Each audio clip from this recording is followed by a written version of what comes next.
Hey, Suntree. Thanks for joining us again this week for our devotional.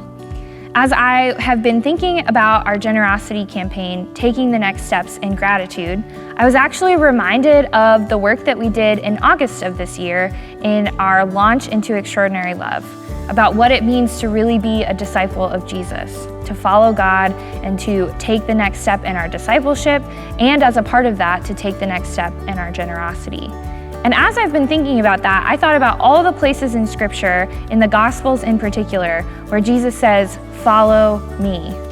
And there are plenty of stories where the people are fishing or in the marketplace or up to no good, up in a tree, down on the ground, literally waiting to be stoned by an angry mob. And Jesus says, "Turn away from what you've been doing and turn towards me and follow me." And all of those people say, "Sure, I'll do that."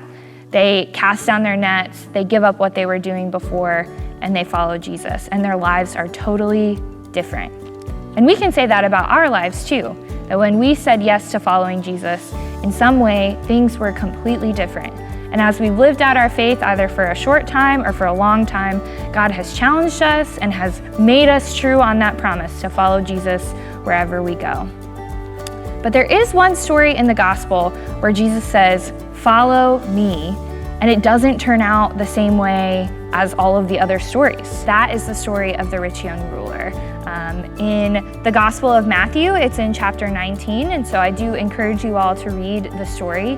And Jesus is approached by this wealthy young man who is the picture of faithfulness. He follows all of the law, and so he's asking Jesus, what besides following the law do I need to do to follow God better, to follow you?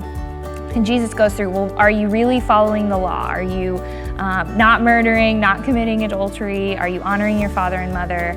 And the rich young ruler says, yeah, I do all of those things and I do them really well. I'm super faithful. And Jesus says, great, one more thing, sell everything that you have and give it to the poor and follow me. And in a surprise and kind of sad but honest moment, the rich young ruler says, nope, can't do it. I like my stuff too much.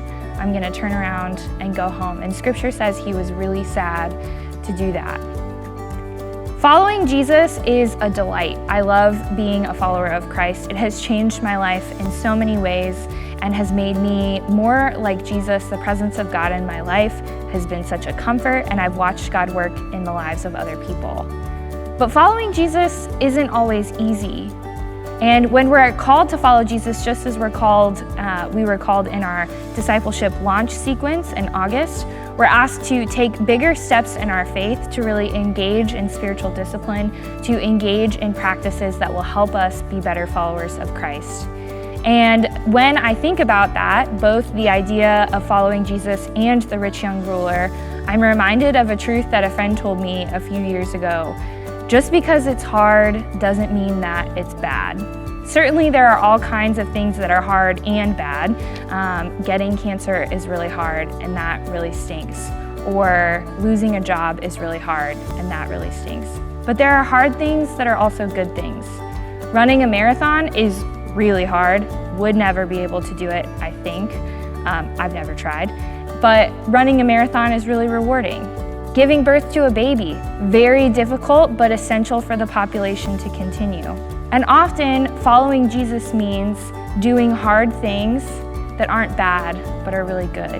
And so as we evaluate our finances, and this week's word is contentment, what we're trying to say is not that we want to get to a place of just apathy, like the rich young ruler, where we check all of these boxes and we don't grow, but contentment that means trusting and pressing into that challenge, that means growing faithfully further into our relationship with Christ.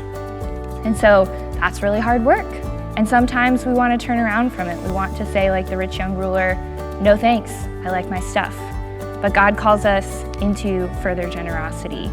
And so I invite you this week to think about the ways that you have maybe used the word contentment to get out of taking that next step in following Christ. The ways that maybe you have been like the rich young ruler and not evaluated your generosity. I know for me, this is a process that needs to happen more than just once a year, but at least once a year, where I think about the ways that I have just decided I've done enough, I don't need to do any more, and I try to say no to Jesus. But God keeps calling us and keeps calling me into further and deeper faith in Him. And so that is our invitation this week, and I hope you'll join us for worship and as we continue to imagine how our gratitude for what God is doing can push us further into our faith and into our discipleship.